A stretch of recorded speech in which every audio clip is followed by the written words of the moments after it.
Greetings and salutations. Um, Hello everyone. You know,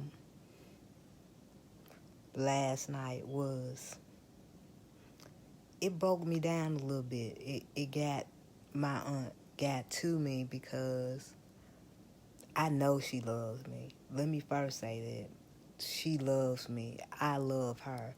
There is no in between us. Can't nobody come between us. But what she said, I just started crying because she was like, I know you. And she does know me. She been knowing me since before I was me. And she said, I know you have your mindset on how you should behave and how you should do this, that, and the other, but you need to go to the doctors. You need to listen to the doctors. You need to take medicines. I promise you. Then her daughter, she was like, she's bedbound now.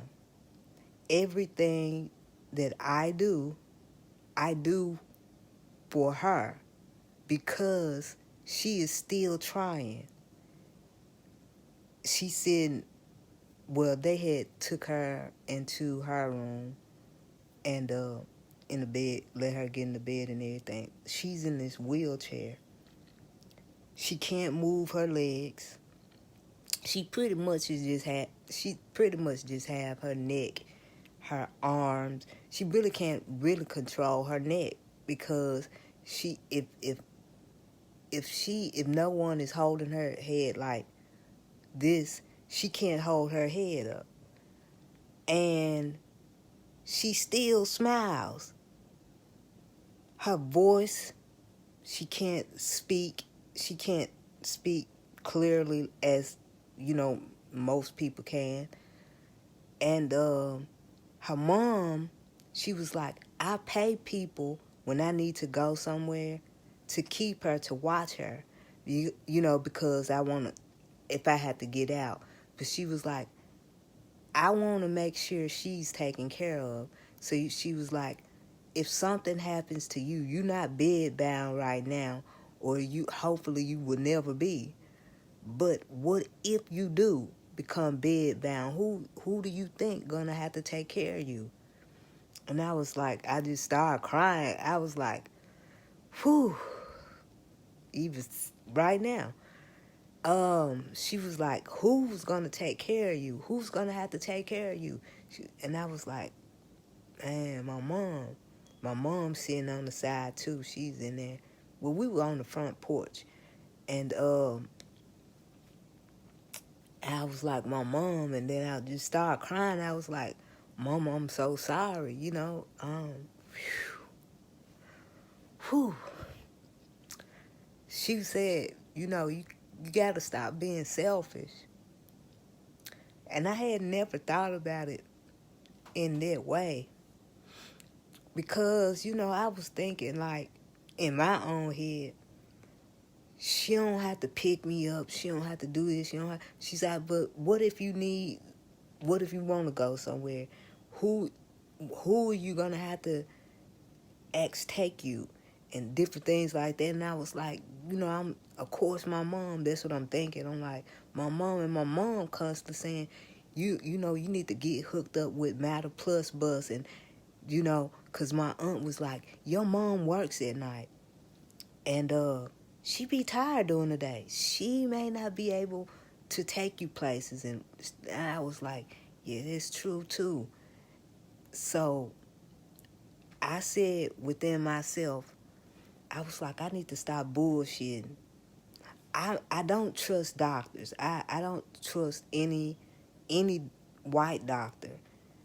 I don't. I just don't. I look at their history. I don't trust any of them at all. But I was like, what can I do? Because I'm probably not going to go to therapy. But then I was like, I'm a former athlete. Crazy. But I was like, I started to remember first of all, my therapist gave me a pamphlet and, how to work out and different things like that. And I stored that away. I was like, okay, maybe. I was being lazy. I was the one stopping myself from being great, for being a winner. It's me that stopped myself from being great. So I can't blame anybody else for that. Then I look at my little cousin she has a more progressive form of MS. So she's pretty much just stuck to her bed. And they get her out and put her in a wheelchair and different things like that. But I was like, I will not go to the doctor. I don't trust them. Me personally, I can't afford to trust them, but I can trust myself, which I do. I know what I can do. And I'm sitting back like, you can do it. Me talking to myself, you can do it. I'm so fucking defiant. I really am. I have a whole different way of looking at and seeing things. I assess, I see what I can do, and I envision what I can do, and I think about what I want to do. Man, the world needs me. I know this. I know the world needs me. That's why I won't stop. I have bumps. I have times where I have to pick myself up and, by the way, because I just looked over there to my right. I still have some more. But anyway, I mailed my sister stuff off to her. I think she should maybe have it by now, I think. But either way, I got that off my chest. Glad, pow, pow, pow. With that being said, though, back to the subject. I don't really want to go to the doctor. I don't really want to go to a therapist. So I got my schedules, and I haven't been doing my crunches and stuff like that. But when I used to do my crunches, I did my crunches like all day, every day. At whenever it was on my mind, get out and do some crunches. That's how I'm taking this. That's how I'm taking my walking. Now, go and do some leg exercises. Different things like that. Cause I've been exercising today all day. Well, not all day, but just like when I think about it. So I guess I came on here to record and just say, like, whatever it is that you need to do or you feel like you need to have done, if you can do it. Me personally, I envision myself walking. By the 4th of July, my family will be down here on the 3rd, and they're going to spend some time down here. And I was like, I will be walking. I'm already halfway walking now, but I feel like if I depend on like canes and my walker and stuff like that, that I'm defeating myself, because I would feel like, well, if I had this, then I can do that. If I had this, then I could do that. And I was like saying to myself, defiant one, I said, well, fuck that.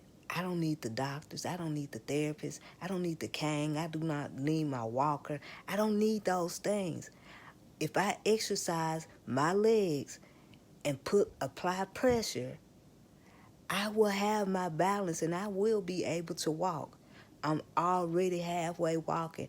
I saw myself, like physically, I actually did this like a few minutes ago. Got out the shower, did all this stuff like that, and then start walking around the house. I use my walker. I set it up in the front so that I can walk in the front. Then I can use my walker and then just start exercises and walking and, just using my leg. I'm grateful. I love you, Star. I love you. I love my family, but, Star, I love you. You know I love you. And I hate you bedbound. You know, we both Leos. I always joke with her.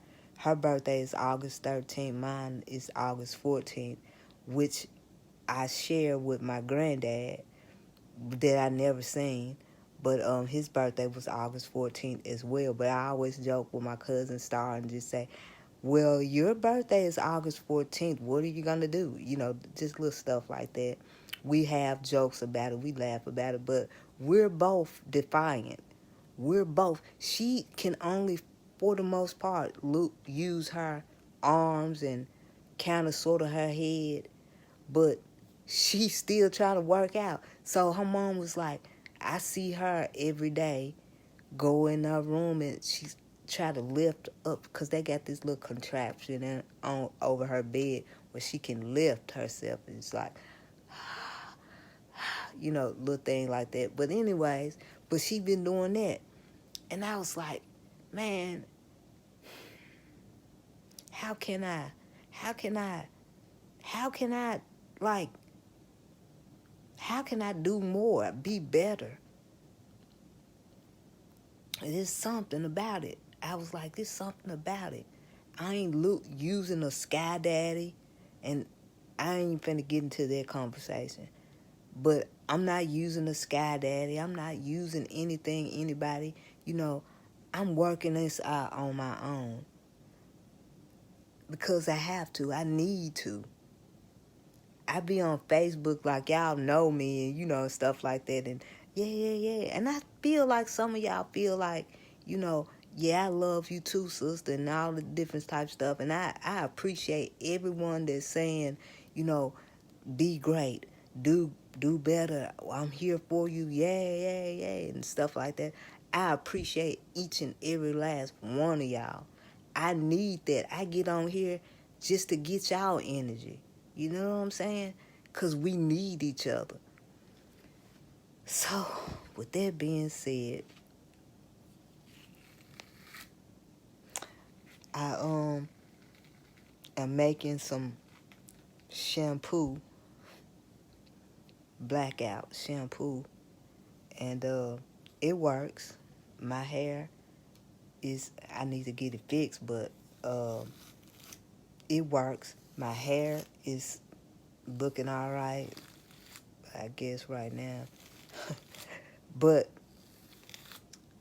I do so much. My skin is fair. Can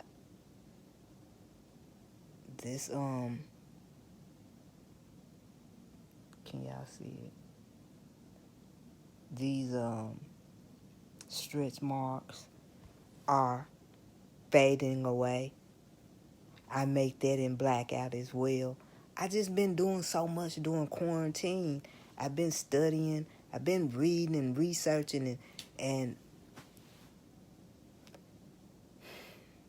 I love life. I'm grateful.